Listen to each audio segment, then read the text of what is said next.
Welcome, everybody, to this week's podcast, Long Time No Speak. Yeah, and first thing is I never would have thought that we were going to get complaints about not doing a podcast. Exactly. And I've fielded multiple.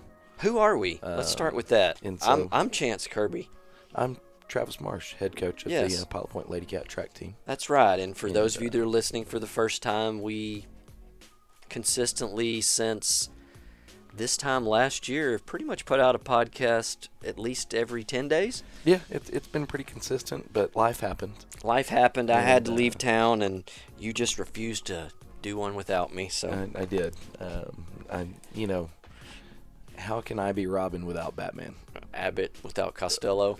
That's it's just the way it works. But a lot of things have happened since the last time, and I hate to start things off on a kind of a low note, but since our last podcast, we've had two Bearcat super fans that have passed away, and so we would like to recognize Cindy Olson, who is I don't know if there was a bigger supporter of the Bearcats. Definitely not of my kids were her adopted grandchildren, the Martians, and so that was a big blow. And then also Ellie David passed away, and so want to recognize those. We try to do a good job of recognizing some of those people that are extremely important to us personally, as well as to the Bearcats and the Lady Cats. And there might not be two bigger fans than those two. The football season's going to be different.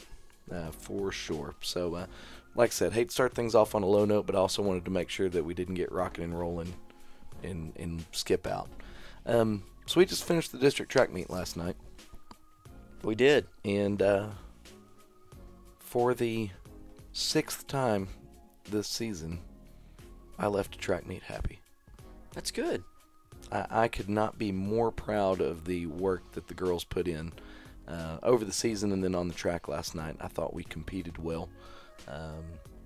We won gold medals in 5 out of the 6 relays. Got a bunch of kids out to area, qualified.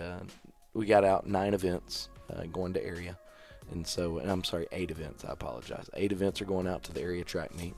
And when you start lining it up, I think we have a chance to make a splash at the regional track meet. Tell you what impressed me most, and it wasn't varsity. You guys completely destroyed and dominated the mile relay JV. We did. And you were standing there yelling, I don't know, extend the lead. I don't remember what you were yelling, but I was watching, and you were not satisfied with just winning it. You were wanting to lap people if you could. I wanted to blow them completely out of the water. I hate that I didn't make a note of what you were yelling, and you probably can't remember now because it was in the moment, but it was just so... It was just so... It's like, wow. It was probably pretty aggressive. It was, which I loved. I mean, why be satisfied with winning? I mean, completely just destroy the other team's will. And we haven't talked much about the JV girls over the course of the year, except that I'm extremely proud of them.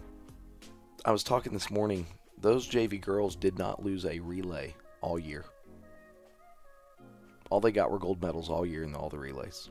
That's awesome. Yeah. So once I was talking this morning with Coach McCarthy, and once we said, man, wow. That's, to me, that shows that you have depth. Other schools, the reason they're not winning JV relays is probably because they have to move those kids up to varsity to be able to compete.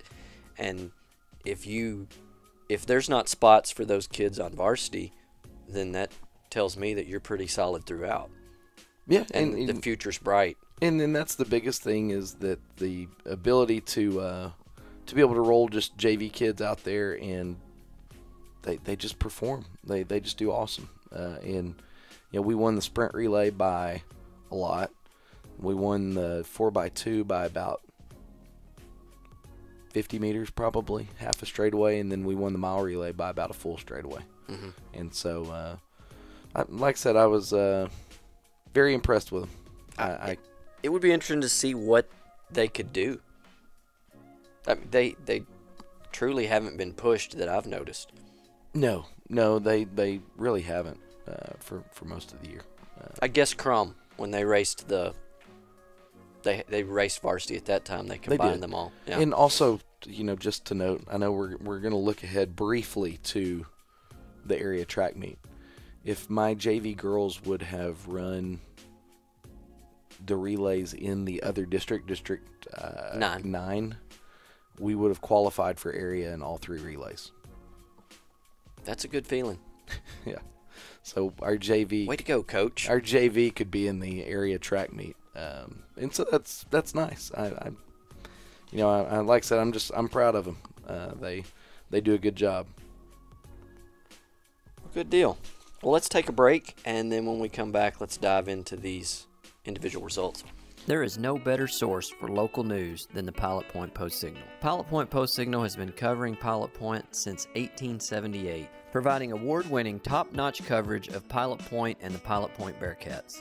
You can start your subscription today by going to postsignal.com and signing up for their special, which is 2 months free of the digital and print copy, or you can call their phone number at 940-686-2169. The Pilot Point Post-Signal, the best source for local news. Bearcat fans, one thing that I love about walking into the field house is looking at all the old pictures that you have from years past and being able to relive the history of those great teams and great players. And I love walking through with my sons and showing them a picture and saying, man, look at that guy, and telling them a story about a great play.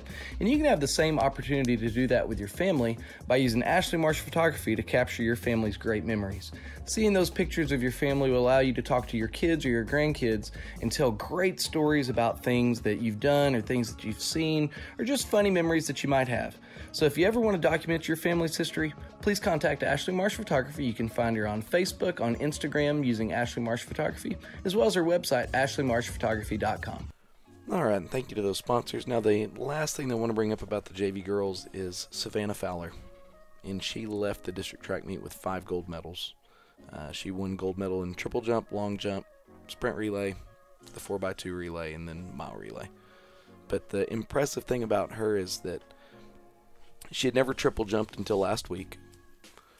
And she's gotten to the point where if I told her right now, Savannah, you're going to go through a disc, she would look at me very quizzically, and then she would say, yes, sir. And then she would go do the absolute best that she could, and she would probably be somewhat successful at it. And so I'm blown away by her just as a freshman and her ability to mature and grow up and not whine and not cry and just do it and get the job done. I'm going to throw this out there, and probably I'm wrong, so I'm going to give you an opportunity to tell me how wrong I am. Perfect. That's the most gold medals you can win in a meet. 5. Yes, right? Yeah. Okay. Yeah, you can't win any more than that. That's what I was thinking. And so that's exciting. So she maxed out. She did. She maxed out. And that's why she was the runner of the week. Even though she was not a varsity runner, she is still the runner of the week. Okay. Because that's awesome. That's a great thing to do, a great thing to accomplish, and so I'm extremely proud of her. That's awesome. Now, whenever we talk varsity here, we'll start with the varsity girls. They finished 4th overall, which that's not what we wanted. It's good, but that is not the desired result at all. And so while I am proud of their effort and I'm glad of the individual accomplishments that we had, as far as a total track team, we have work to do. And that work has already started for next year. We're already thinking and planning and saying, what do we have to do to reach that first goal of a district championship? That's interesting you went down that road because, man, you answered a question before I asked. How does a track team prepare? Because that's, to some people, that's unheard of. Some people's experience with track is the day you run the district meet, those that don't make it, then track's finished until February. That's not the way that successful programs do it. Like, I promise you, DeSoto thinks about track year-round, and it sounds like you're trying to change the culture a little bit. I have some good coaching friends of mine that are way smarter coaches than I am, and we're going to have them come in and they're going to do a 3-day hurdle clinic this summer here in Pilot Point, because I need more hurdlers. I love the hurdlers I have, but when you only have one of them, you have 5 open slots. So we can take the log jam that we have at certain other events, the 200, the 400, and transition some of those girls to hurdlers. They go to this hurdle clinic, hurdle camp. They get better at it. As a coach, I pay attention to every word that's coming out of these other coaches' mouth to try to learn something and become a better coach. And that helps, because now those are points that weren't even available to us to even possibly obtain. And so we'll work on that. It's identifying field event girls, which is something that we did when we could, but we didn't always have field events at the track meets. Did we have someone in every field event at the district meet, or did you have opportunities to get points there? We had someone in every field event, which is a step in the right direction, but now it's getting more people doing a better job of identifying the talent that we have and getting them in a position to be successful. In ideal situations, you would like to have more than 3 competing for the 3 spots that are available. That'd be awesome. What are your views on summer track? I know Pilot Point off and on has had a summer track team, but even if not, you can run on your own. Do you believe in that? Encourage kids to do that? Or? Absolutely. I mean, it's more running. Track season has just gotten shorter and shorter and shorter as my career's gone on. And so the more opportunities that you have to run a live, track race, the better. That's the only time you're going to really make big jumps is going to be in competition. And so summer track is something that I am a huge fan of. It's just more competition. It's scary as a coach because you never know what that summer track coach, you never know how qualified they are to do it, but anything's still better than nothing. Another thing is identifying girls that aren't going to play volleyball. If you're not going to play volleyball and you're going to run track, you need to go run cross country for 2 purposes. One, it helps reload the most successful program of the last 10 years in Pilot Point in the cross country program, but then it also provides accountability, structure, and conditioning for girls that are going to run track in the spring.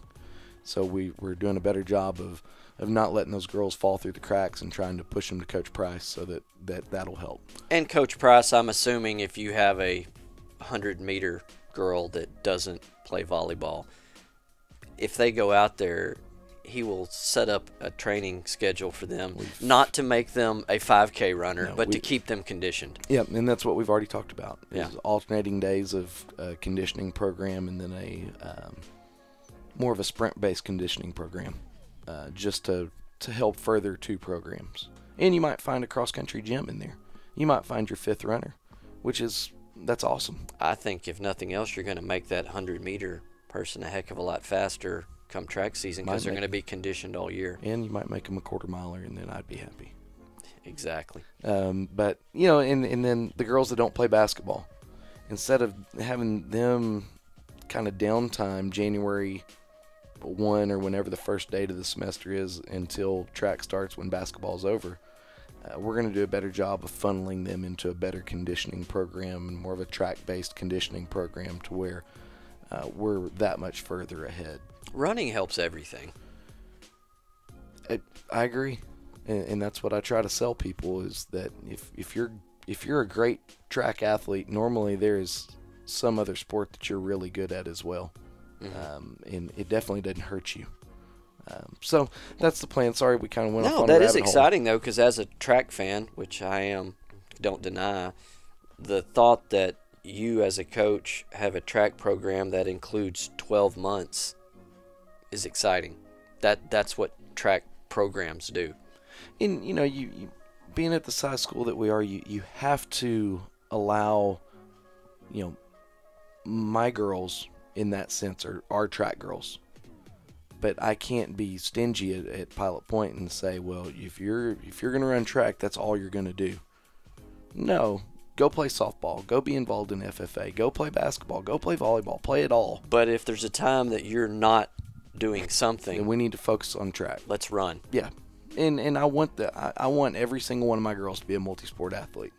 It's proven that the multi-sport athletes are the better athletes. There's no way around it. There isn't a way around it. That you develop different skills, you develop different, the mental side of each thing is different, and there's no way that you can tell me that running the quarter doesn't make you a better softball player in the bottom of the fifth whenever it's tough and you're sitting there in the batter's box. You have something to go back to that was already really, really tough, and you've conquered it. And so your confidence is already at an all-time high. It just helps. It helps everything. I can speak to that from firsthand experience, that when my daughter was being recruited, not only do they want multi-sport athletes, and that's a quote, they want multi-event athletes. They're not as excited about a kid that only ran the mile for 4 years straight and never dabbled in another event. They want kids that are even running multiple events. Well, and, a decathlete, somebody like that's the measuring stick of an exceptional athlete in being able to. That's true. And you know me. I asked why when he said that. And the way he described it to me is that he's found at that particular college that if you have run the mile from 7th grade to 12th grade, when you finally get to college and you're away from mom and dad and you can kind of start really making your own decisions, he had found that they're not as interested in running the mile anymore. Yeah, it's burnout. Yeah. Or they weren't receptive to being asked to run another event because they have been ingrained for 6 years that that's all they know they can do. I'm just a miler. And as you know from running in college, generally in college you get moved up. If you're a 200-meter guy, you're going to get moved to the quarter. If you're a quarter guy, you might get bumped to the 800. Yeah. Well, and if you want to look at a different sport and do it similar, whenever Miami exploded into being Miami that we knew back in the early 2000s and the 80s and the 90s, whenever they became the U, Butch Davis wanted to get faster on defense. So defensive ends became defensive tackles. Outside linebackers became defensive ends. Safeties became linebackers. Corners became safeties. And wide receivers that couldn't catch became corners. So as a whole, you just got faster. And so that just adding that athleticism, it makes a difference. You move people around to benefit what you want. And so it's not just one sport where they move you to something better or something different. It's just different sports. The foot speed that you naturally have, a college coach believes they can get you in better shape and you can go a little bit further. So avoiding the fact that I completely lack any skill at all in football, had I been in his system, it sounds like I would have been a corner because I would have checked the box receiver that couldn't catch. You'd have been a hell of a water boy. Awesome. Let's take a quick break, and when we come back, we'll go through the results. Located in Pilot Point, Texas, the Chandler family has been making custom cabinets for over 40 years. As a team, Chandler Cabinets is committed to designing and building the perfect cabinets for you. They will make the process comfortable and stress-free by personally guaranteeing a superior product built on the standard of superior craftsmanship and immaculate customer satisfaction. From concept to completion, perfect form and function. Chandler Cabinets is an award-winning company with a reputation for consistent innovation at the highest level of design. You can find more information on Chandler Cabinets at chandlercabinets.net or on their Facebook page, Chandler Cabinets. Chandler Cabinets, 40 years of excellence. Hi, I'm Greg Pelzel. Here at Pelzel Printing, we do custom embroidery, custom screen printing, and promotional product. You can reach Greg Pelzel at 940-453-5443. Go Bearcats. All right, we're back. Now we're really going to get into these individual results. If you don't distract me. I won't distract you. It's just been so long since we've had a cast. There's so much to talk about. And I do have a topic we're going to get into later. Well, great. That I warned you last night and said I've got a podcast topic. Well, we'll start with the 100-meter dash. We're just going to go from shortest race to longest, and we'll get field events at the end, and we'll try to hit the high points. Sandra Jones, I thought, ran a good race. We still have to get the blocks figured out, but she got third. She ran a 14:03, which isn't her fastest time of the year, but it's going to be it. I hate the 100. I really do. It's a crapshoot. How do they seed going to area? Random. It's not based on time. No. Okay. No, she's going in 7th. She does not get lane 1. Okay. It's a random seed. Gotcha. So. I was proud of Sandra. It's always nice whenever a senior is able to come in and finish out and move on. So I thought she ran well enough to get out, which is what's important.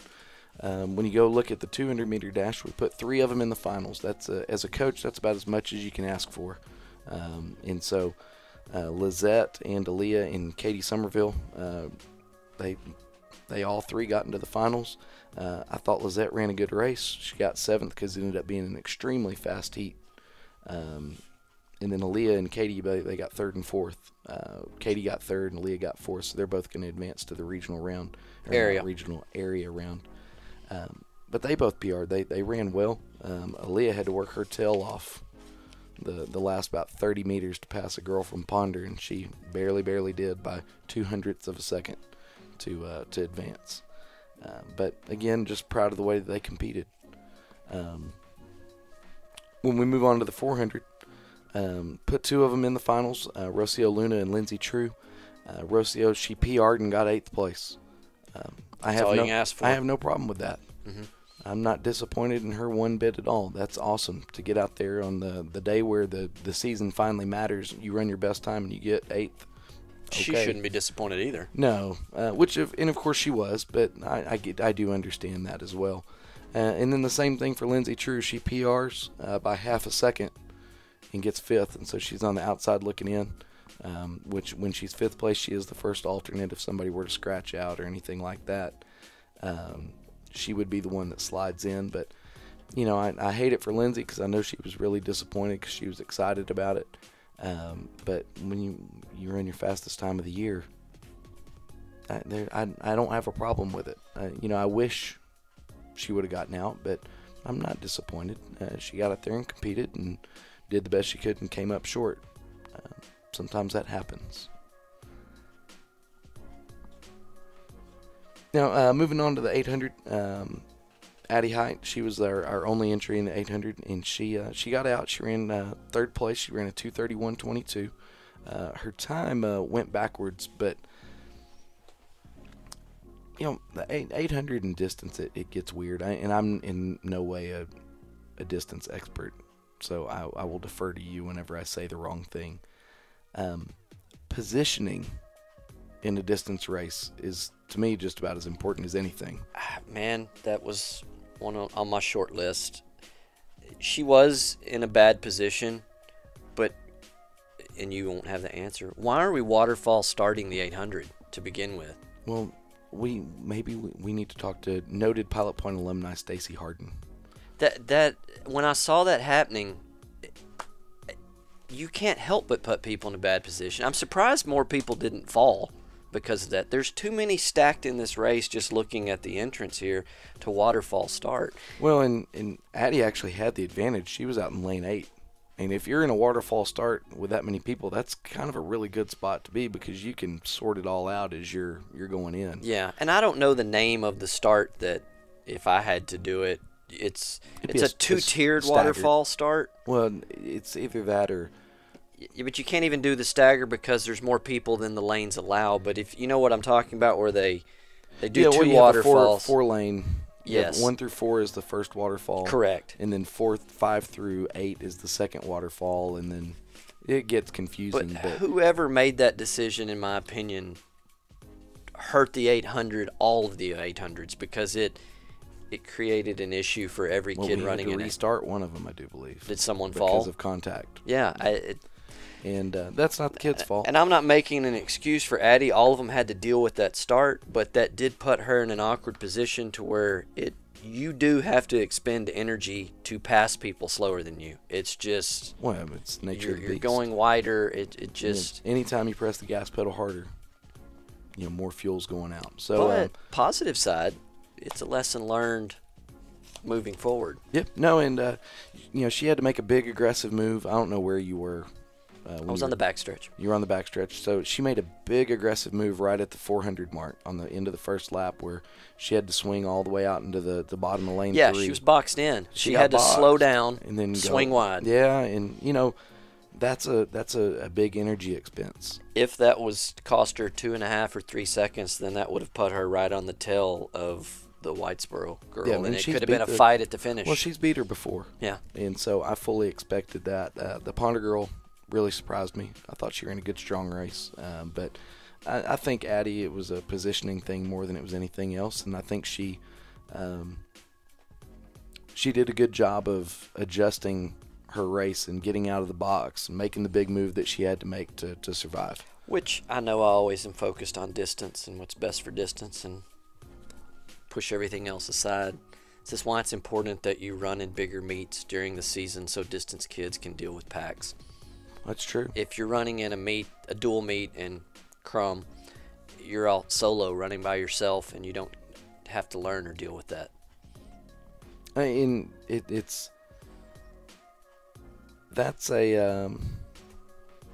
It's a skill. It's not a technique. You can't watch it on YouTube and learn. You can't. You have to be standing there and know.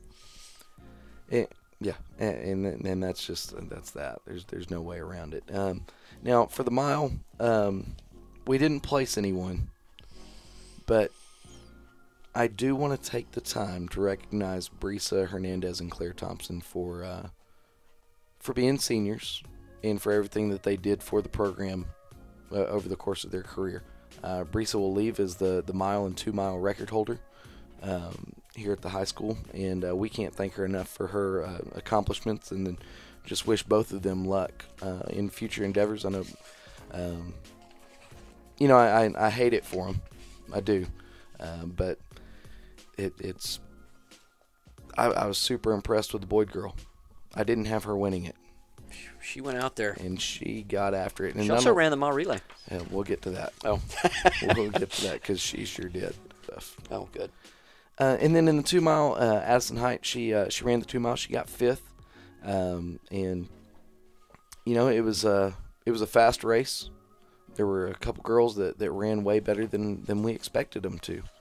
And that hurts, And so Addie got 5th. And then, we'll go on. We'll kind of bunch the hurdles together with Kendall being the lone hurdler that we have. I was very proud of Kendall in the way that she ran. She made the finals in both of them. She has not always been a huge fan of the 300 hurdles, but she has gotten to the point where she has embraced it, and she gets better and better all the time. So she finished 7th in the 100 hurdles. She ran an 18.5, which is a very, very respectable time. And there, again, it was just a fast race. That's the thing about whenever you get to the area meet and the district meet and these where it's, top 4 advance is, you have tight races. You might have 1 misstep or 2 missteps that cost you. And there's just a lot on the line. And I was proud of the way that Kendall competed. I really was. And in the 300s, her first 4 hurdles were awesome. Even hurdle number 5 was good. She knew what she had to do, and she tried to do it. And just her last 2 hurdles, she kind of faded a little bit. She was extremely upset, but she also PR'd. It's one of those things that you hate to beat a dead horse, but my goodness, if you're going to PR and you're running the fastest time that you've ever run and finish 6th, I can't help but be proud of you. Not to sidetrack us with another hypothetical, but with these kids finishing with PRs and not getting to go to area, do you think that had track season started earlier, that your kids would continue to get faster? Well, do more meets offer the opportunity for faster times in April and May? I think in order to be a effective coach, you have to be reflective and you have to be honest. In some ways there is a handful of girls that I failed as a head track coach, and Kendall's one that immediately sticks out. Kendall doesn't play basketball. Kendall's track season didn't start until I got finished with basketball. As a coach, I failed her, and that's all there is to it. If that means that it's extra time by me that I have to expend to try to get a track workout in for those girls that don't play basketball, I should have done it. Or Well, it sounds like you're addressing that already for next year, well, based on our earlier conversation. Exactly, that's it. You sit back and you have a bus ride home, and you start thinking about the great things, and you get excited about it, and it's awesome. Man, all 3 relays are in area. That's great. Oh, we're doing all these great things. Then you start thinking about the kids that aren't going to area, and so you think about them individually, and you say, "Oh, what could I have done better for Kendall? What do I have to do as a coach to get Kendall where Kendall wants to be and needs to be?" So you self-scout, so to speak. In a way. And that was my failure for Kendall is I should have gotten her out on the track earlier. I should have done more for her. And the bad thing about self-scouting as a coach and then getting on a podcast and telling everybody your failures is you're sticking your neck out there. But it is what it is. On these alternates, which she is, and I know that if someone was to drop or get injured, then she gets bumped up. When do you find that out? And then is she going to continue to work out because of that possibility until you know otherwise? She's an alternate on a relay, and so she will be working out. Okay. And then you hope to find out from a coach as fast as possible. Mm-hmm.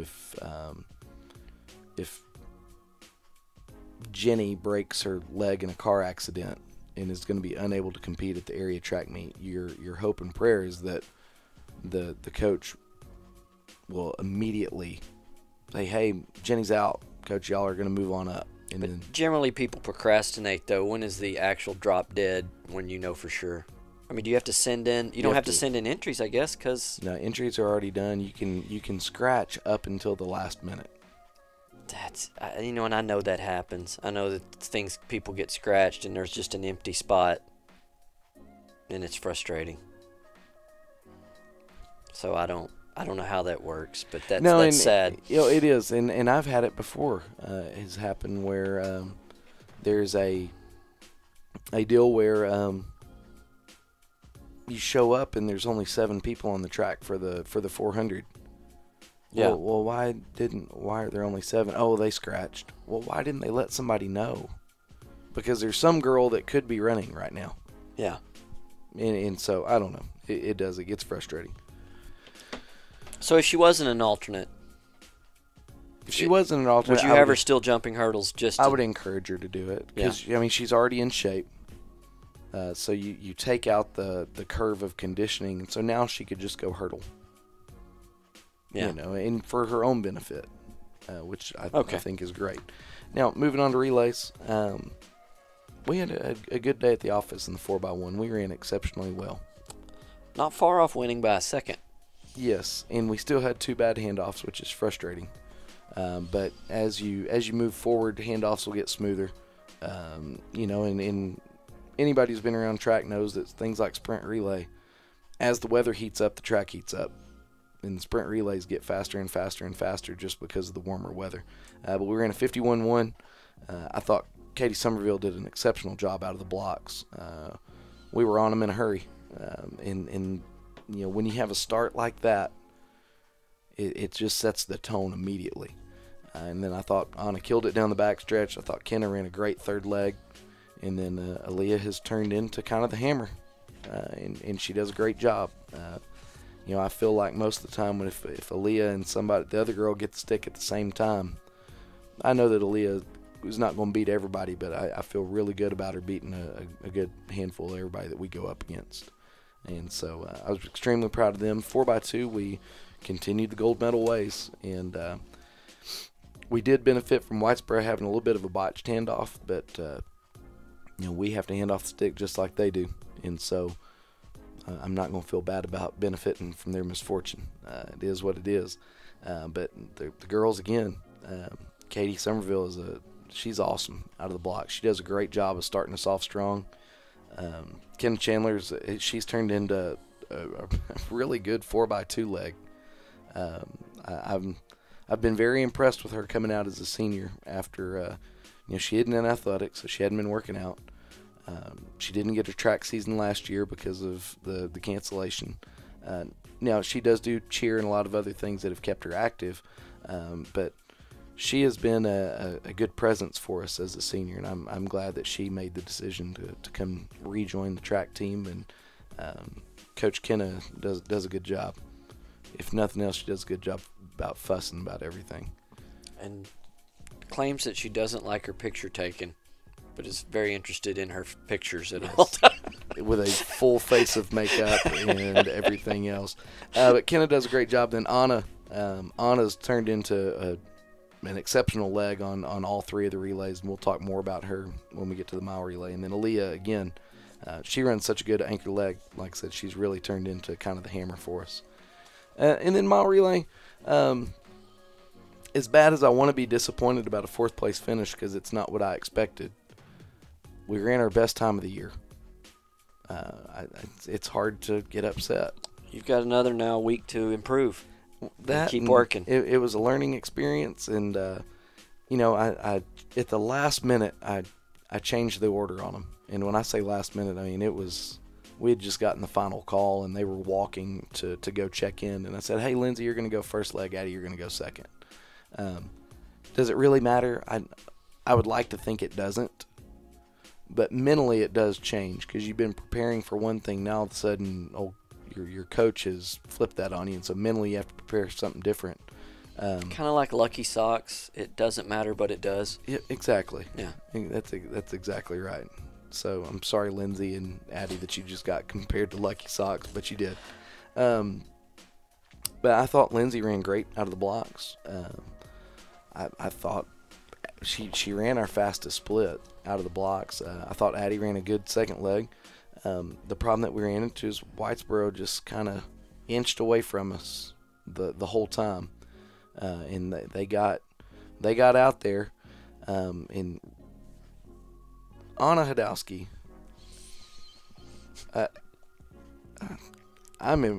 every time she runs the mile relay, I'm impressed because she gets the stick, and she is trying to go win. I was watching that, and I was like, good grief, this is about to be something. We said it, I don't remember what meet that was. I think it was at Whitesboro. I pointed her out. She gives it all she has every time. Yeah. And you're going to get, the tank will be on E when she gets to the finish line. There is no question. It's like, did she have anything left? No, she did not. No. And the good thing is every meet she's getting about 5 or 10 meters further around the track. Yes. And, she died at about 370. Yes. And so I'm thinking that we're going to get to 375, 380 at area. And that's not a bad thing. That's awesome. Some runners, you're like, man, I wonder if they could have given more, if they, man. That backstretch was awesome. I mean, she was just reeling them in. I mean, she ran right up on the Whitesboro girl. Yes. And in my mind, I'm thinking, Anna, don't try to pass on the curve. Oh, there was no negotiation there. She was going for it. Yeah. But I love it. I wouldn't change a thing about the way she runs it. Actually, as a coach looking at it, that's what you want to see on a mile relay. I want that from everybody. Yes. I mean, she is shot out of a cannon until she just runs out of gas, and then when she does, she does. But which is fine. I love it. You have to hit the wall to know where the wall is. So eventually, she's going to just go careening and blast right through that wall. Once you can move the wall to 410 meters, it's over. We're good. But I tell you what, I'm always excited when Anna gets the stick because it's just she's gone and it's fun. It's fun to watch. But boy, did she set up a finish. Yes. Now Whitesboro, Anna gave it everything she had, and Whitesboro survived the push, and so Whitesboro was out of there. And so Lizette Sosa gets the stick, and Lizette ran her PR by 2.5 seconds. And that's what you call rising to the occasion. She did. And here's what I hate for her. She went from second to fourth. But it was because, and y'all will just have to pardon the expression, she had some dogs behind her. Yes. That girl from Ponder and the girl from Boyd, they both went sub 60. And for those that don't understand, that's fast. And also, like we had alluded to earlier, the one girl had just ran the mile about 10 minutes before that and dominated the mile. God, and she was gone. And I could not be more proud of Lizette. And I know that whenever I talked to her, she was unhappy. She said, Coach, I got passed by 2 people. I said, Lizette, you ran your personal best by 2.5 seconds. I'm not disappointed for anything. And since I'm going to assume most people that listen to our track podcast have an interest in track and know something about track, it reminded me of the guy from DeSoto that Bolin ran down. Oh, yeah. That guy ran an amazing He ran leg. a low 48. The problem is Bolin was the final leg on the other team. And that's kind of what happened here. Yeah. She was 2 seconds faster She she's did. ever ran. That she just was stacked up against 2 people. She did nothing wrong. Nothing. Nothing wrong. And so It's just bad luck of the draw. it is. And so I couldn't be more proud of those 4 girls. And, you know, I kind of feel I got the sense of it was a little bit of a wake-up call to them. In a good way. I Yeah. think that they see I think what's possible. Yeah. I think they look and they say, we can beat those 2 teams. If you can get a half a second out of the other 3, you're a second and a half faster. Well, we didn't all run our fastest splits of the season. And if everybody would have run their fastest split of the season, we are right on Whitesboro's heels. But I believe this is playoffs. The goal here is just to be in the top 4. Yeah. The goal in the next meet, just be in the top 4. Survive in advance. The goal of the next meet, just be in the top 2. Well, no, the goal of the next meet, and we'll talk about this as we go on. Once you get to regionals, your goal is just to get to Saturday. Because if you get to the regional finals, anything can happen. Yeah, but I'm saying just be in the top 2. The only time that you, in my mind, you want to, now we're running to win, is when you're looking around and you're in Austin, Texas. Yeah. Other than that, it's advancing. Yeah. Now, yes, ideally you want to win, but if you're 4th and you see these potential issues you can fix, don't be disappointed. You get to run next week anyway. We get to try it again. Yes. Just so, keep giving yourself the opportunity. Yeah, you know, and that's it. And they have. They've earned their spot in the next round. And so, as I said, I couldn't be more proud of those 4 girls. I thought they did a great job. Looking at field events, the only person that's going to be advancing is in shot put and disc, and that's Naomi Gastineau. And she finished 3rd in shot put with a 29.10, and then she went 96.11 and a half in disc. And those are her personal best. She got there. She took care of business. In shot put, we have Ronnie Johnson, who finished 5th. She missed advancing by a little over an inch, which it was very frustrating to Ronnie. Anybody who knows Ronnie knows how competitive she is, and so for it to be such a small margin. Quick math in my head, I think that's 1 1/4. Yes, I do believe. But, you know, I'm just thankful for Ronnie coming out to the district track meet. This was her first time to throw all year. You know, she's a key cog in our softball program as the pitcher, and so I didn't want to ever put too much on her as far as track goes, but I sure do appreciate the fact that, you know, she wanted to come out and help the Lady Cats try to accomplish our goals as a program, and that is understated. In long jump, we had Aaliyah finish 7th, and Lindsay, she finished 11th, which both those are no points, but well, we had an off day jumping, and it is what it is. That's one of those things that going into next year, we're going to make some improvements in how we approach field events, and you know, just do things differently. And that's just part of, again, of you know, I think it's valuable to be reflective. And to finish out the field events, we did not have a triple jumper, which that's something, again, that was kind of a weird deal with injury that we weren't able to do that. We did not high jump, and then a big thank you to Sydney Kudlak for pole vaulting. She picked up a pole for the first time 2 weeks ago, and she finished she cleared 6'6". The judges got her with a violation with the pole. That it was the weight class of the pole, and her weight didn't work. So she had to get on a different pole for the first time, and it just really didn't work out, which is difficult. If anybody's never pole vaulted, which I never have, so I actually don't know exactly how difficult it is, that's a big adjustment. And so I'm just proud of her for trying. And again, she just wanted to try to do whatever she could to try to help her team. That's all you can ask for. And so super proud of her. And, that's the kind of attitude that we have to get from our seniors to set the standard for those that are going to come behind them. I like it. Well, let's take a commercial break, and we come back, we'll talk area. Yes, sir. Since 1983, the Scott Walker Insurance Agency has been covering the insurance needs of Pilot Point. Regardless of what that need may be, they have you covered, offering homeowners, auto, life, farm and ranch, and commercial. Give them a call at 940-686-2692. That's Germania Insurance, the Scott Walker Insurance Agency, located just north of the town square at 211 Scott Lane in Pilot Point, Texas. Scott Walker Insurance Agency, always there to help.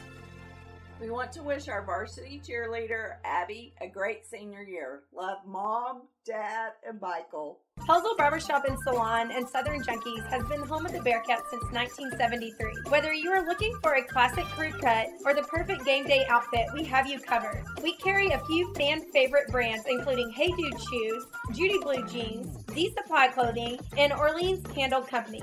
Come check us out on the north side of the square in downtown Paula Point or online at www.southernjunkies.com, and that is junkies with a Z.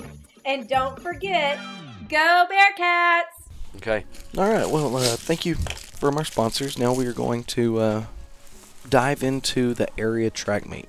Let's do it. And so, a little unusual. The area track meet is on a Wednesday. Okay. And so it will be in Keene, Texas. Never been there. Had to look it up on a map. And, will you please impart us as to where Keene, Texas is? Near Cleburne is what I would That's say, about the how I best would describe characterization of it that I can think of. But it'll be down there at Keene High School. And we're going to post the meet schedule as well as the heat sheets on our Facebook and whatever you posted on. That's all the stuff that I'm not privy to. But I will say that whenever you look at the meet program and you have the heat sheets, everything from our district has NT next to it, which means no time. And that is somebody didn't click something at some point when pushing results out. So I expect nothing more than half-ass out of our district. So perfect. And so let's talk regional track meet. Or no, we'll talk regionals next week. Did I knock you off the rails? You did. You did. With my Surly comment Yes, off the bat. You did. And so on the girls' side, we'll start with shot put and discus. And Naomi is going in 6th in shot put and 4th in discus. Now, I think she has a good shot in both if she gets out there and does what she's been doing in practice. And just for clarification for those that listening, when you say 6th and 4th, you mean that's where she ranks? That's where she is coming versus in. the other district. Yes. Which is District 9, by the way. Yes. And as I pointed out previously, District 9,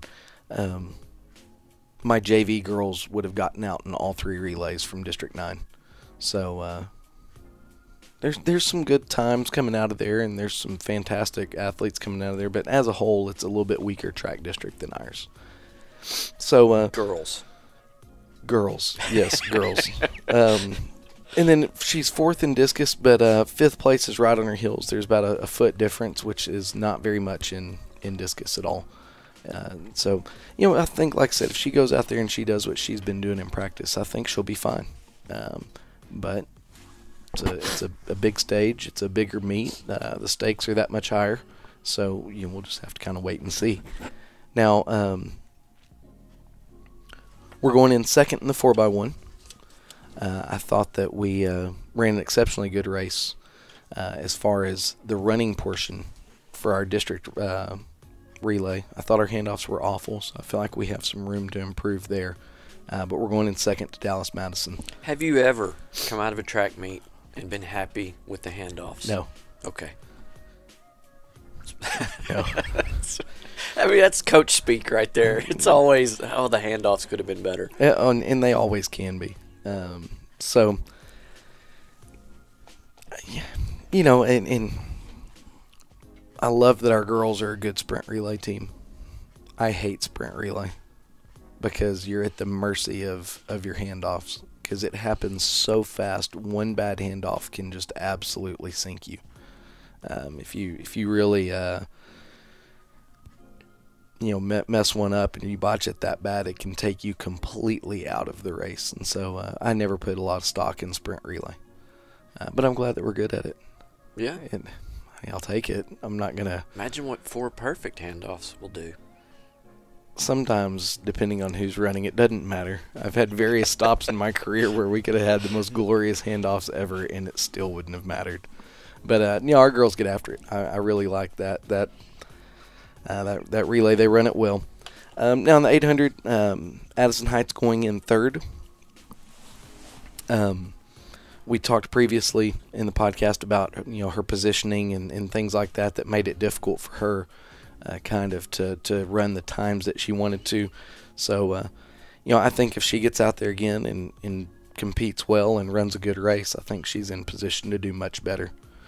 For sure, time-wise. Place, you never know, but I think time-wise she can do way better. In the 100, Sandra Jones is going in 7th. The 100's a lot like sprint relay. She's going in at 14:03. That's her second slowest time of the year. If she runs her fastest time, she finishes second. If these times hold. Well, any race that you're talking about that a half second is a huge deal, then that's how fine-tuned everything has to be. Oh, yeah. The girl that's in the lead from Madison is out there with a 13:1. From second to 8th is half a second. I think her biggest room for improvement, and you addressed it earlier, is her coming out of the blocks. Yeah. And that's a skill. And it's one that you have to be willing to work on, have to be willing to put in the time to improve at it. And so, it's that probably not. I've never been a come out of the blocks guy in my life. you haven't started the 2 mile out of the No, blocks. it's more of a waterfall guy. Can you? I don't know. I think we've discussed that before. If you can, somebody should. Yeah, that and wear a unitard. But anyway, back to it. I'm out on that. It doesn't seem like a fun thing to work on. It's not. It's not enjoyable. Yeah. It's an explosive movement, It's and then repetitive you and- don't go very far, so you expend a whole bunch of energy to go about 20 meters. Yeah. So it's not fun, but it is necessary. Now in the 4x2, we're going in first, which is awesome. But again, when you talk about margin for error, from 1st to 5th is a slightly under 2 seconds. If we were in the 100, that's an insurmountable lead. You don't make up 2 seconds in the 100. When you start getting that race stretched out, 2 seconds becomes, somebody has a bad day, somebody has a good day, and it's a big flop. So, I think we'll be fine, but we have to go compete. I'd jump back to the district meet real quick. Okay. Did your heart flutter or drop just a tad when you heard the during that one relay? Oh, yeah, absolutely. It was SNS, I think. It was the 4x2. Okay. You immediately try to find your girl. Yeah. I'm sitting there looking for Somerville, and she's walking back to the blocks, and she looks a little confused, which with Katie it always it didn't really mean anything at any point. But I'm sitting there and I'm thinking, oh Lord, no, don't do it, and selfishly I was hoping it was Whitesboro, but it wasn't. So. But the smart move is that I've seen in all my years of watching track is even if it is you walk back to the blocks and you play it off or you fall to the ground. No, you immediately start making the case that your block slipped. Yeah. As soon as you hear that thing, I mean, you go back and you look at those blocks like, my gosh, what is wrong with these? Yeah. But I don't know. As going back to the way our district does business, I don't know why we don't charge one to the field. I mean, I think that's the smart bet. Because if you you say we have the best 4x2 in the state of Texas, and they jump, which they could, and you shouldn't jump. If we charge one to the field, they can jump, and then they can get right back in it and go do their thing. It may surprise you, but I'm going to disagree with you. It needs to be run the same way the state meet is. Yeah. It's a trickle down. We have the best state meet in the nation. We need to mimic everything they do. We'll agree to disagree. Like running on time. That's one that everyone should mimic. What do you mean, like automatic qualifiers? No, I'm talking literally on time. That meet will, we have a schedule? That meet will stop down if they're ahead to catch up. Well, the biggest thing is that they don't account for 15 minutes to run 4 divisions of the mile. I know, I saw that. When I saw I'm picking on the district schedule. When I saw that, I'm like, what district is this? Is this the Woodlands? We're going to all run 3-minute miles. Yeah. And we're going to get this thing done in 15 minutes. Yeah. I think whoever wrote that was really in his mind thinking they were going to combine. That's the only way that makes sense. Yes. I agree. Now, we're moving on. We're on a schedule. We're okay. Trudging forward here. In the 200, Katie and Aaliyah, they're going in 4th and 5th. If it sticks the way that it's run, one of them's going to be going home and the other one's going to be moving on to Tyler. And so, I feel good about the way those two compete. I like it. I like the way they compete. And so, I think they'll get after it. Hopefully it's a friendly competition. One of them in elbow and the other one all the way down the track, which they can't. They'll be split. But and then mile relay, it's top heavy. Our district ran 4:15, 4:20, 4:21, 13, and then we were 4th with a 4:21.20. So that means you have 3 teams within half a second. And then the other district picks up at 4:32, which is about a 90-meter difference on the track. I don't have the schedule, so I apologize for this stupid question, but I can't be the only one that's thinking of this. Mm-hmm. Wednesday's prelims. No. So the whole meet is on Wednesday. Finals only. That would make sense because there's only 8 minutes. Yeah. Okay. Wednesday. Yeah, Wednesday all day. We're going to rock and roll. Okay. All right. So, any other I'm questions? glad I asked that stupid question then. Because I might have made that long drive on Thursday or Friday for finals. You'd be the only one in King waiting for us. What's going on around here? And Aston wouldn't correct you. No. Actually, he even told me that it was they run again on Friday.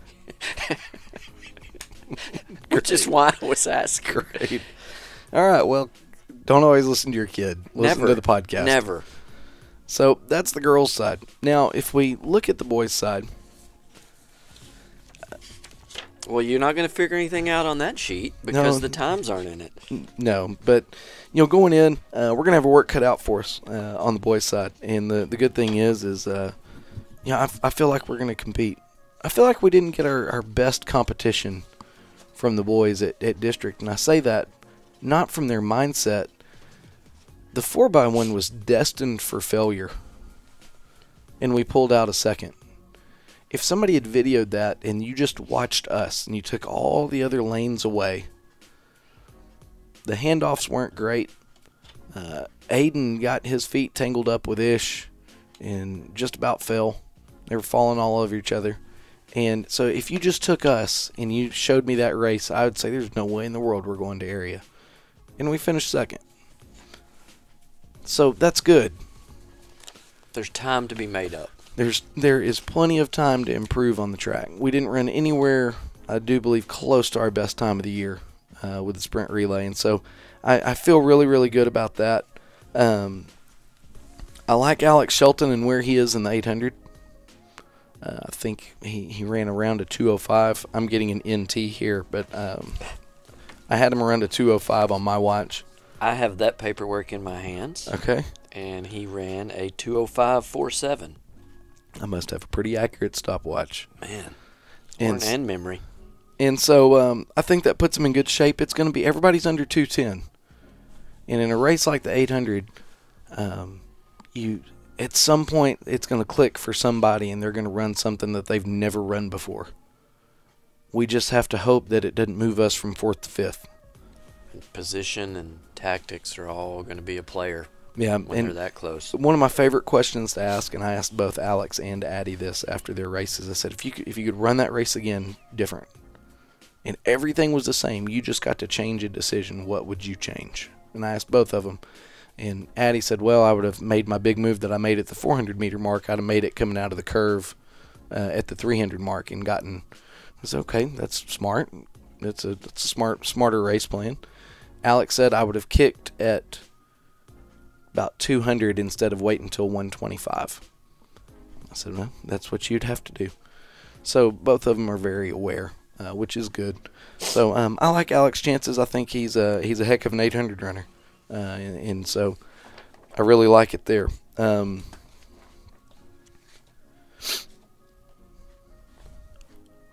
again, you have to pardon me. I'm sitting here going through it as we are. What was Ish's time in the 110 hurdles? I do believe they're all going to be knotted up. Ish's time in the 110 hurdles was 16.46. Okay, so he'll go in second. You all will understand what we're dealing with when I post this because, like we said, the other districts' times all on the sheets. Ours, no times at all entered. No. So we're cross-referencing two different district results versus the heat sheets. Now, I will say this. They at least have us laned correctly. So Ish is in lane 5, so I would have known he was second going in anyway. But I think he has room to improve. He hadn't run a clean hurdle race yet. No, I have an awesome photo of him kicking another hurdle, which he looks great. But I'm sure, like the other one we had, he will complain about his form. But it's a good photo, and nobody really cares or knows hurdle form.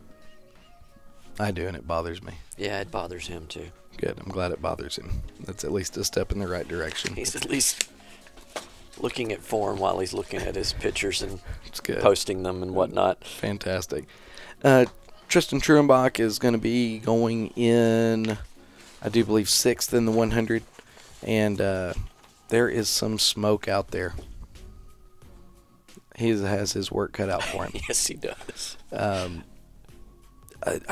Everybody's under 12, of course. It looks like we're going to have a whole bevy of them under 11.5. And pardon me for the sniffle, apparently. And it's allergies, man.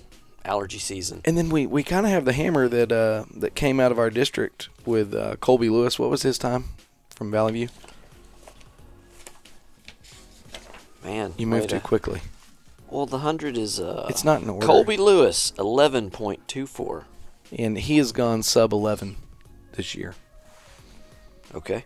So had to be wind dated. Well, I know it was not wind dated the day we were in Ponder because we chose to do everything into the wind. That's very uncharacteristic for our district. Is it? That's crazy. Is it really? So they do everything the right way. It benefits the athletes and promotes them and helps them. In the 4x2, we're going in third. And again, we'll have our work cut out for us. Except for Dallas Gateway, who turned in a 141. It is a pretty tight race. And just like we were, maybe they had something really weird happen. Maybe they dropped the baton and their district doesn't believe in trying to get as many kids out of area as possible like Chance does and let them pick up the baton and finish. Okay. Now, in the boys 400, I thought Tristan ran a heck of a 400. He did. He went out with a race plan, and the race plan was to destroy everybody. Yeah, mission accomplished. It looked like he ran angry. He did. I like it. So he went sub 50. He's going in as the number 1 seed. However, the quarter is fickle. It is tough. And Tristan knows that. He's been around the track for forever. He's run as many quarters as anybody else has, and so I do feel good about his experience. I think it will play into how he runs the race. But he's going to have a little bit of heat coming from Dallas Live Oak, and they went sub 50 with him, and so it'll be a good matchup, I think. And I'm interested to see somebody really push him.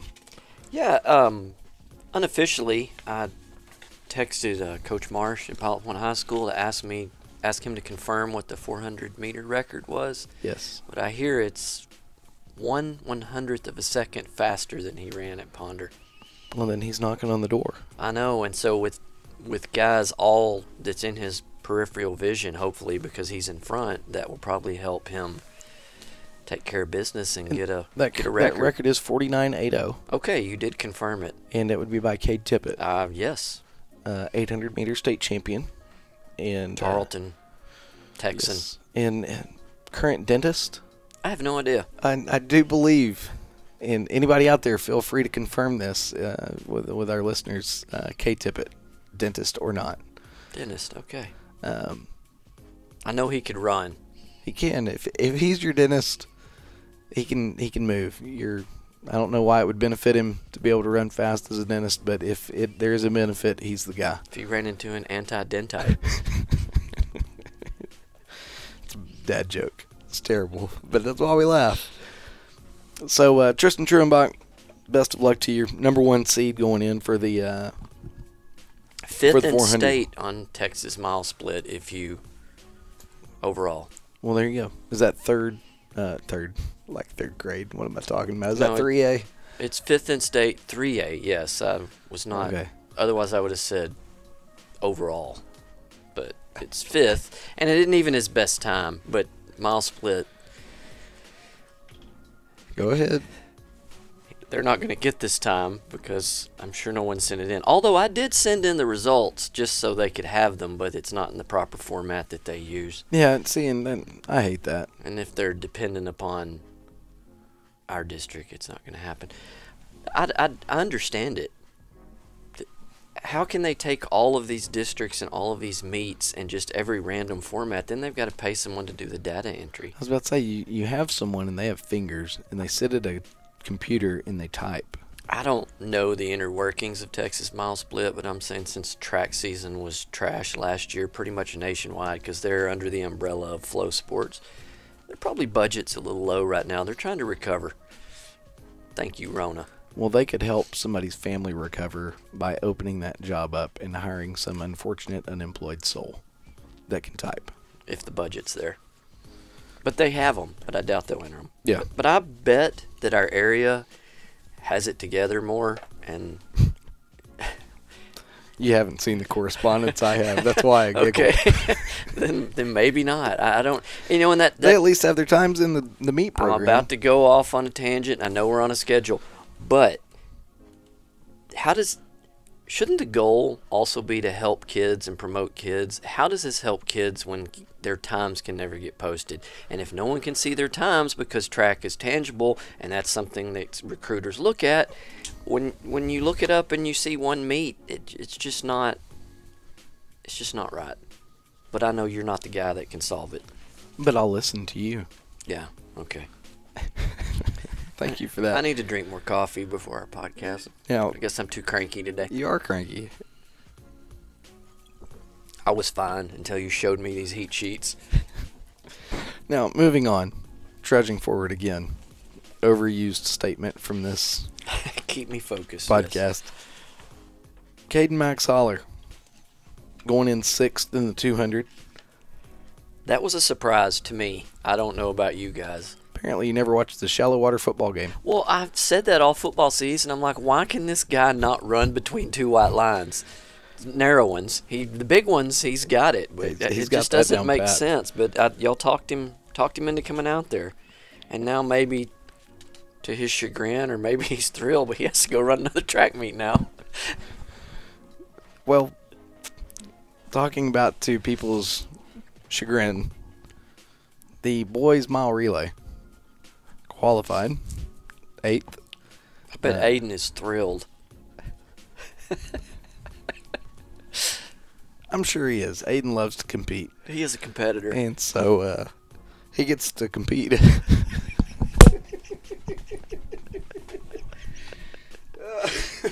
He gets to run another week. He gets to run an additional bonus time, playoff time mile relay. And I know that he's not thrilled. But there's one thing I do know, is that even though he's not thrilled, he is going to go run as hard as he can run. That's true. When the gun fires, he's on. And I mean that with everything I got. You're 100% correct. The but guy boy, is he going to be angry between now and Wednesday. Oh, man, I can't even say what he said whenever we finished fourth. But you know, I like I said, they'll go compete, and I tell you what, kids are unpredictable. Predicting the finish of a track meet, unless it's just so cut and dry, is you never know what's going to happen, because all it takes is one of our kids just to say, you know what, I'm going to sell out and I'm going to go do this thing, and then all of a sudden we're in the middle of the thick of the race, and then anything can happen. So sorry, Aiden, that we don't have as much faith in you as you probably want us to. I've got faith in him when the gun fires, but I bet he's still upset about it right now. Yeah, maybe. I feel like if I ran into him and said, hey, man, you ready to run that mile relay on Wednesday? You don't think he would just be super excited? He's very polite. He would say, yes, sir, but I could see it in his face. I have no doubt that he's like, Yeah. Quarter hurts.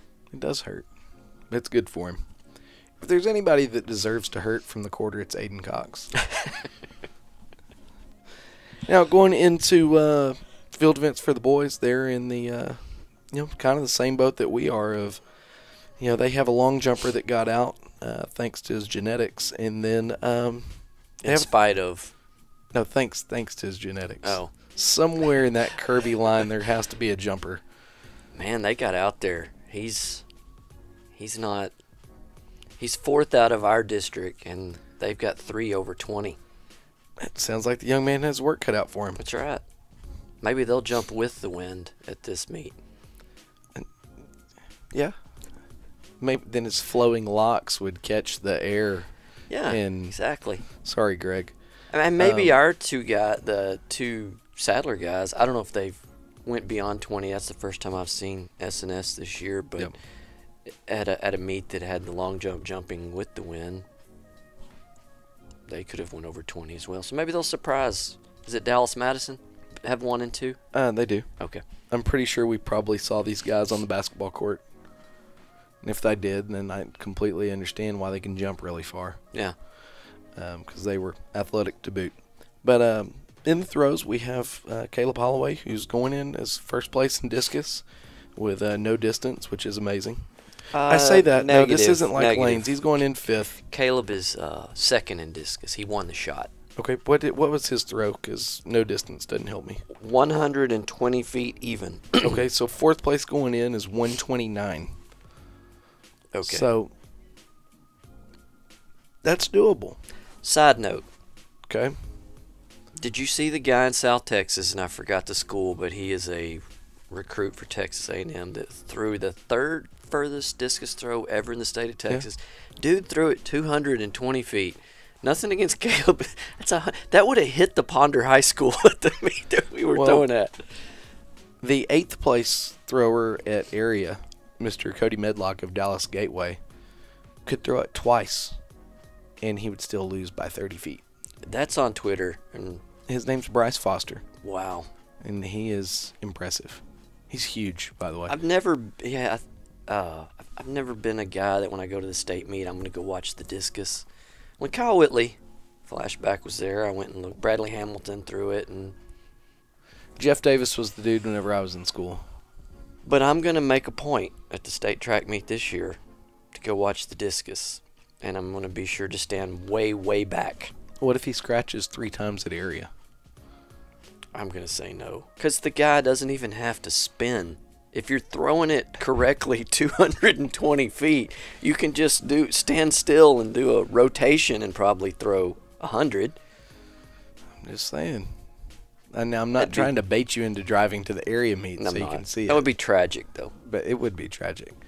So Caleb, 9 feet 1 inch out from 4th place. Again, anything can happen. You never know what the weather has in store for anything. You never, it's throwing's weird, especially discus. There's so many things that can go right. And there's so many things that can go wrong. Moving on to shot put. As soon as I find it. 43, 8.5 is what he's coming out with. And he is going in 2nd. That's a good spot to be. So 44.8 is the lead, and 43.7 is 3rd. And then 5th, 4th, and 3rd, or 4th, 5th, and 6th is all from our district and all people that he has previously beaten. I really like his chances there. I do too. He's an excellent shot put thrower, though. Shot putter. Maybe a shot putter? I think it's shot putter. Shot putter. He's an excellent thrower. That eliminates everything. Yeah, at the Crumb meet, I was there taking pictures. The Crumb dual meet. And still bitter. It's noticeably there when he threw it that you could tell he had some mad shot putter skills because it would go out there. Well, and he's been doing it for a long time. Again, he's kind of like Tristan. He's been throwing forever. And so I'm just glad to see a senior come out and compete, too. It's always good. Yeah. Seniors, their value in track is understated because we're so ready to move on to the next crop, and that's the seniors' kind of last hurrah. And, you're so ready to invest in the next crew that I really like when seniors come out and they perform well and, all those things. Kind of, similar to my thoughts on Kenna that I'm glad she came out as a senior. Last but not least, possibly least, Aston Kirby in long jump. I thought we already covered that. No, we didn't. We skirted by it. He's coming in 7th. I think he still has his best jump in front of him. I think he's improving all the time. I had a talk with him about it last night. Got a lot of eye rolls and good. okays and whatevs, old man. Typical Aston stuff, huh? Yeah. Did lots of yes. Yeah, it's Aston. But, like I said, I still think he has his best jumps in front of him. He'll just have to go compete. And I think he'll do that. I'd like for him to get over 20. It'd be nice. Be good going into the next track season. Even if that doesn't push him forward. Yeah, it's a good mark to have. It's a good thing. It's a huge confidence builder. So, what questions do you have for me since we covered everything? I think we beat it to death. So the meet is Wednesday. Top 4 in this meet move on to regionals. Yes. That's the following week, correct? Friday and Saturday. In White House.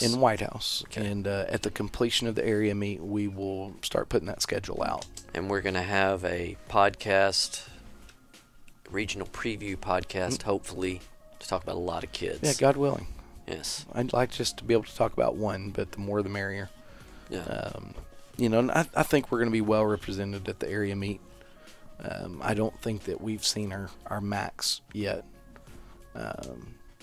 on either side. I think we have a lot to give. I like it. Yep. All right. Well, then if you have no contrarian viewpoints, smart aleck remarks, or covered all of it, general negativity to provide. Not today.